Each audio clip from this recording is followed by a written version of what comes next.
AI সামিটকে নিয়ে যেটা করা হচ্ছে সেইটার আমরা বলতে গিয়েছি যেটা যেন ঢোল বাজানো বেশি হচ্ছে। আমরা এখানটাই এই ভারতবর্ষে যেখানটাই স্বাস্থ্য, শিক্ষা, কর্ম কিছু নাই, সেখানে শুধুমাত্র এআই নিয়ে এত ঢোল বাজাচ্ছে। সেই জন্যই এআই এর প্রচার এত কেন? বাকি তো অনেক কাজ আছে একটা সরকারের।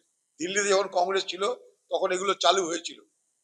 100 দিনের কাজ, খাদ্য সুরক্ষা আইন, মিড ডে মিল, অঙ্গনওয়াড়ি, আশা কর্মী, সব কংগ্রেসের জমানায় চালু হয়েছিল। কিন্তু কংগ্রেস জমানায় যেখানে যেখানে কংগ্রেস আছে, তেলেঙ্গানা যান, কর্ণাটকে যান, সেখানে একই জিনিস দেখতে পারবেন। ফারাকটা কি? সেখানে রোজগার করে দেয়, এখানে রোজগার না করে দেয়। রোজগার না করে দিতে কি হচ্ছে? বাজারে ধার করে খাতিরদারি করতে হচ্ছে। তার জন্য কি হচ্ছে? আমার আপনার মাথার উপরে ধারের বোঝা বাড়ছে। এটা দিচ্ছি তালিবানের আরেকটা মডেল, এটা বেঙ্গলি তালিবানের মডেল চলছে। জুতো পরে ঢোকা যাবে না, বেঙ্গলি তালিবান।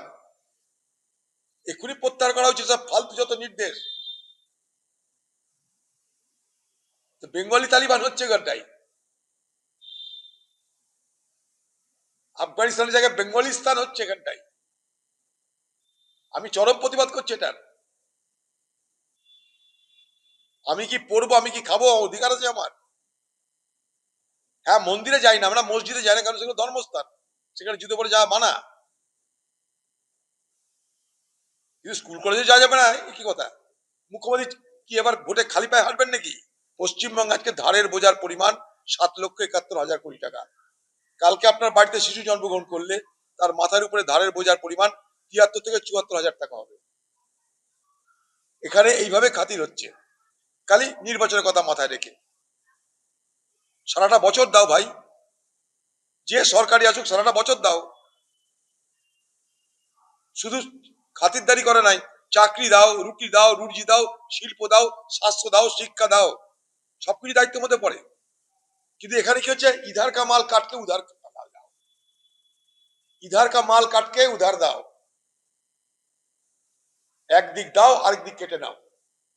যুবশ্রী প্রকল্প যখন চালু হয়েছিল, সেই যুবশ্রী প্রকল্প 2013 সালে মমতা ব্যানার্জি এইভাবে ঢাক ঢোল বাজি চালু করেছিল, তার ভবিষ্যৎ কিছু নাই। কেউ আর শুনেছেন যুবশ্রী প্রকল্পের কথা? এটাও তাই হবে, দুদিন পর ভোটটা যেতে দিন, যুবসাথীও হারাবে, মার্কেটে খুঁজে পাওয়া যাবে না। ধীরে ধীরে কনস্টিটিউশনাল ক্রাইসিসের পথে এগোচ্ছে, অর্থাৎ সাংবিধানিক সংকটের পথে এগোচ্ছে।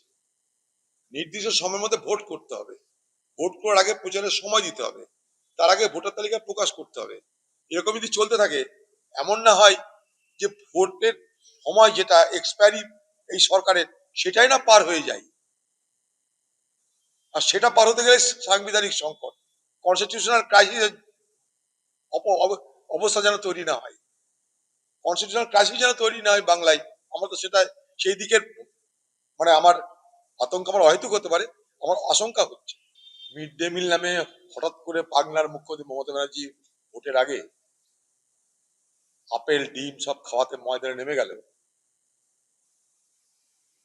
যে টাকাগুলো খরচা করতে না পেরে বেঁচে গেছিল, সেই বেঁচে যাওয়া টাকা থেকে বাচ্চাদের ভোটের আগে ঘুষ দেওয়া, মানে তাদের মাধ্যমে তাদের পরিবারকে ঘুষ দেওয়া।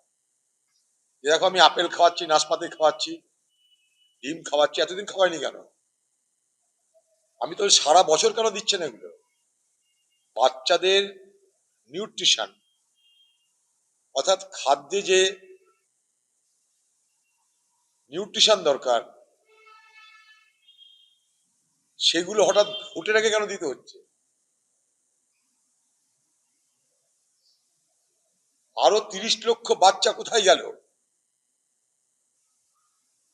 বাজেটে যাদের নামে বরাদ্দ হলো তারা কোথায়?